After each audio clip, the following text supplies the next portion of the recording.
네, 아멘. 감사합니다. 잠시 기도하겠습니다. 하나님은 우리를 일으켜 세우시는 분입니다. 오늘 또 우리의 힘이 되시는 하나님으로 인하여 찬송하고 기도하고 예배하는 하루가 되게 해주십시오. 감사드리며 예수님의 이름으로 기도합니다. 아멘. 오늘 읽은 사무엘상 2장은 한나의 이야기만, 한나의 기도만 읽었지만 한나의 이야기와 함께 사무엘서 2장은 엘리 제사장의 이야기도 함께 이야기합니다. 한나의 이야기와 또 엘리 제사장의 가족들의 이야기를 읽으면서 우리는 자연스럽게 한나와 엘리를 비교하여 성경을 읽게 됩니다. 그리고 어렵지 않게 성경이 전하는 초점을 발견할 수가 있게 됩니다. 사무엘상 2장이 한나와 엘리를 비교하며 내리는 결론은 바로 생명입니다. 생명이 있느냐, 생명이 없느냐입니다. 먼저 하나님의 사람이 엘리에게 와서 하신 말씀을 살펴보면 사무엘상 2장 30절에서 31절에 기록이 되어 있는데요. 그러므로 이스라엘의 하나님 나 여호와가 말하노라. 내가 전에 내 집과 내 조상의 집이 내 앞에 영원히 행하리라 하였으나 이제 나 여호와가 말하노니 결단코 그렇게 하지 아니하리라. 나를 존중히 여기는 자를 내가 존중히 여기고 나를 멸시하는 자를 내가 경멸하리라. 보라, 내가 내 팔과 내 조상의 지팔을 끊어 내 집에 노인이 하나도 없게 하는 날이 이를지라 라고 이야기를 합니다. 너희가 나를 존중하지 않았다. 엘리가 하나님을 존중하지 않았다라고 이야기하시고, 두 번째는 노인이 하나도 없게 하겠다라고 하나님은 엘리 집안에 이야기하십니다. 여러분, 한 집안에 노인이 없게 하리라는 말씀은 반대로 젊은이가 없게 하겠다는 말씀일 것입니다. 그 대를 이을 사람이 없게 하겠다는 뜻이죠. 결국 대를 이을 사람이 없게 하겠다라는 말은 태어나는 아이, 곧 생명이 없게 하리라는 말씀일 것입니다. 다시 말해서 엘리 집안 너희에게서는 더 이상 생존하는 사람, 너희의 집안은 끊긴다라고 이야기를 하고 계시는 거겠죠.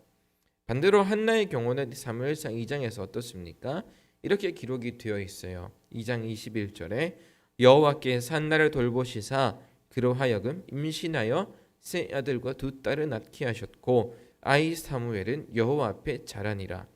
요 사무엘상 2장 22절 우리가 참 놓치기 쉬운 부분입니다. 그래서 사무엘 엘가나와 한나가 사무엘을 낳고 나서 하나님 앞에 드린 후에 아무 자식이 없이 생활했다라고 생각하기가 쉽습니다. 왜냐하면 이 부분은 우리에게 중요한 부분이 아니라고 생각했기 때문이죠.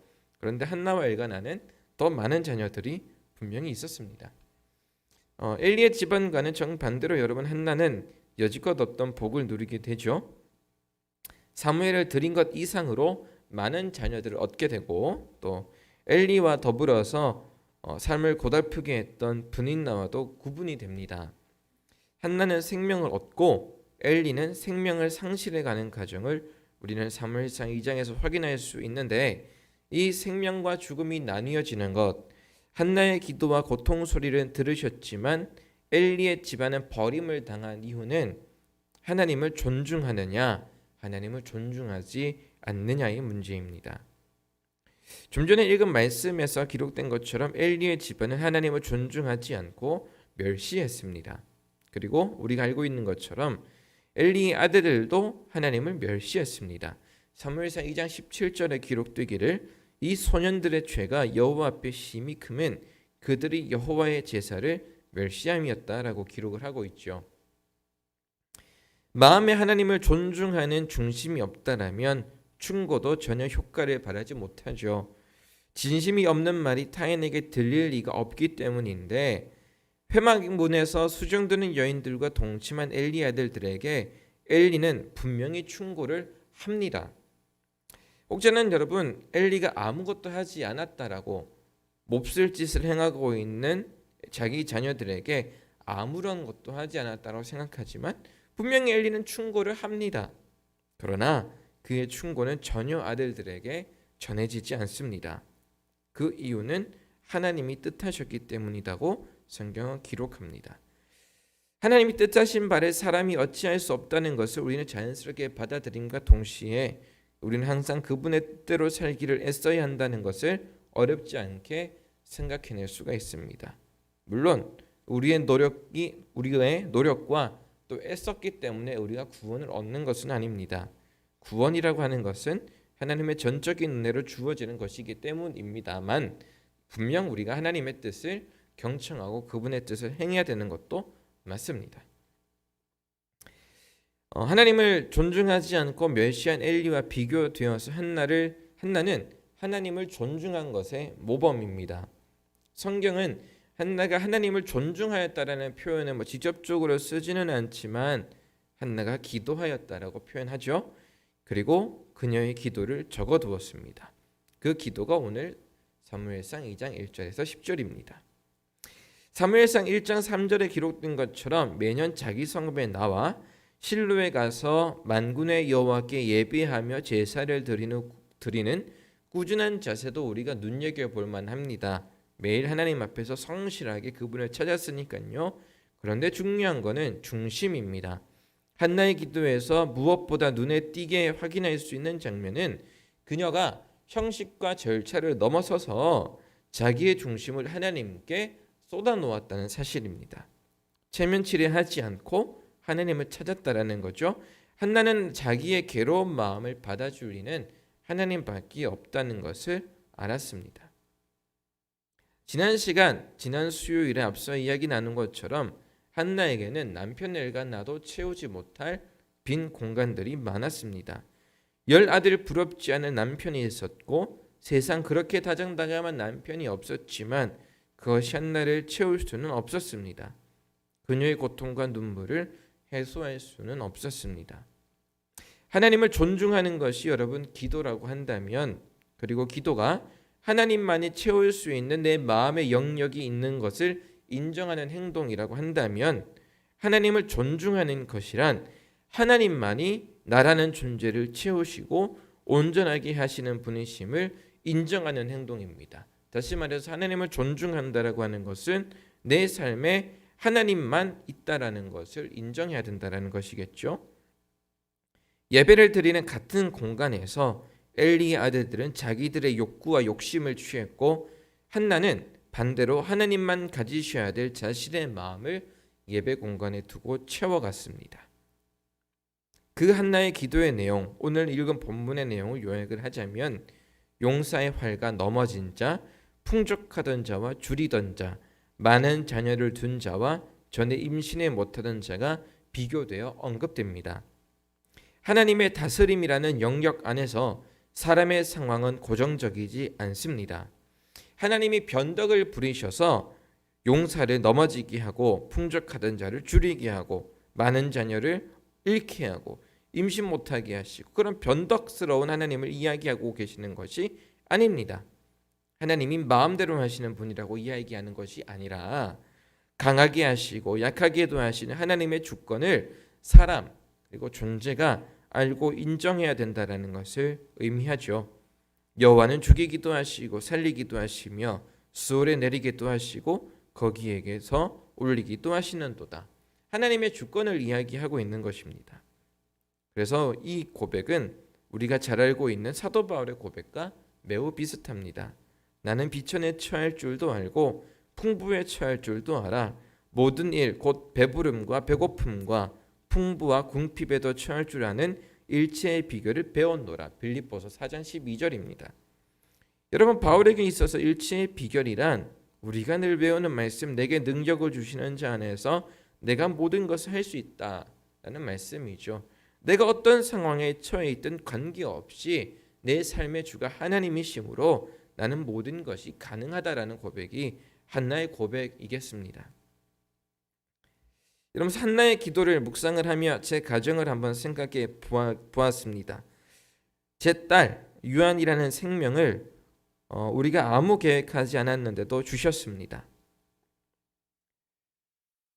하나님께서 생명을 저희 가정에게 주신 것은 우리가 하나님을 바라보려 하는 애쓰는 것을 하나님이 보신 것일 수도 있겠지만 동시에 이 아이라는 생명을 보며 하나님을 존중하는 삶을 지속하여 살라는 말씀으로 받아야 되겠다라고 생각을 하게 되었습니다.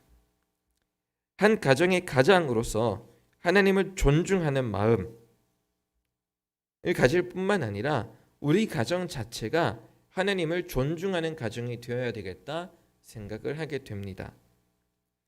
여러분, 우리가 산다라는 것을 생각할 때에 눈물이 마르지 않는 일들이 많이 있고 속이 답답하고 그저 모든 것이 원망스러운 순간들이 있고 사는 것이 지쳐가지고 아무도 꼴보기 싫고 그러는 것들이 참 많이 있습니다.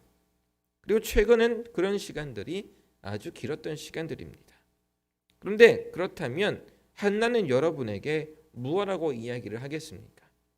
여러분이 기도해 본인 한나를 만약에 꿈속에서 만난다면, 성경에서 만난다면, 혹여나 하나님이 환상 중에 천국에서 한나를 만나게 하신다면, 성경을 읽다 감동을 받는다면 한나는 여러분에게 우리에게 무엇을 이야기할까요? 분명 하나님을 기억하라고 이야기를 할 것입니다. 전도서 12장은 이렇게 기록을 합니다. 너는 청년의 때에 너의 창조주를 기억하라. 곧 곤고한 날이 이르기 전에 나는 아무 낙이 없다고 할 해들이 가깝기 전에 해와 빛과 달과 별들이 어둡기 전에 비 뒤에 구름이 다시 일어나기 전에 그리하라. 삶이 어려울수록, 삶이 괴로워서 지칠수록 한나는 아무래도 더욱 기도하라라고 이야기할 것입니다. 우리의 삶이 결코 예수 그리스도 안에서 하나님과 무관하지 않고 또 하나님과 가까이 있기 때문에 우리는 더 기도하는 삶을 살아야 할 것입니다. 기도하는 사람이 하나님을 존중하는 것입니다. 여러분, 기도에서 우리가 무엇을 얻기 위해, 기도에서 내 소원을 성취하기 위해 기도한다라고 생각하면 조금 짧은 생각입니다. 기도라는 행위 자체가 주는 우리의 의미는 그것이 우리 삶에서 하나님을 인정하는 행동이기 때문에 그렇습니다.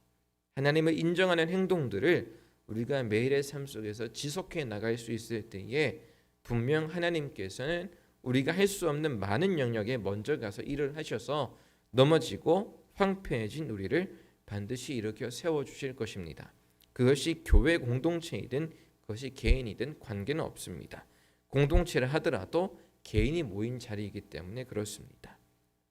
우리가 새롭게 살아가는 올 한 해는 하나님을 존중하는 한 해가 되었으면 좋겠습니다. 다른 세상의 어떠한 것보다 하나님이 내 삶에 가장 큰 영향력을 가지시는 분임을 기억하고 날마다 하나님 앞에 기도하고 하나님과 동행하는 우리 상일교회가 되기를 바랍니다. 저 역시도 그렇게 살아야 되겠습니다. 우리 이 시간에 함께 기도하겠습니다.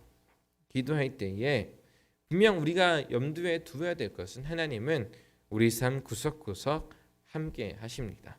우리가 부유할 때에나 우리가 가난할 때에나 우리가 힘이 없을 때에나 힘이 있을 때에나 우리가 혹시 누군가에게 짓밟히고 있다면 우리가 넘어져 있다면 우리가 지체하지 않고 기억해야 될 것은 오직 하나님입니다. 오늘 이 시간 기도할 때에 내 삶 아주 가까이 계시는 하나님을 기억하며 잠시 기도하겠습니다. 하나님, 지금 내 옆에 내 안에 계시지요. 하나님을 기억하며 잠시 묵상하며 기도하겠습니다. 잠깐 기도합니다.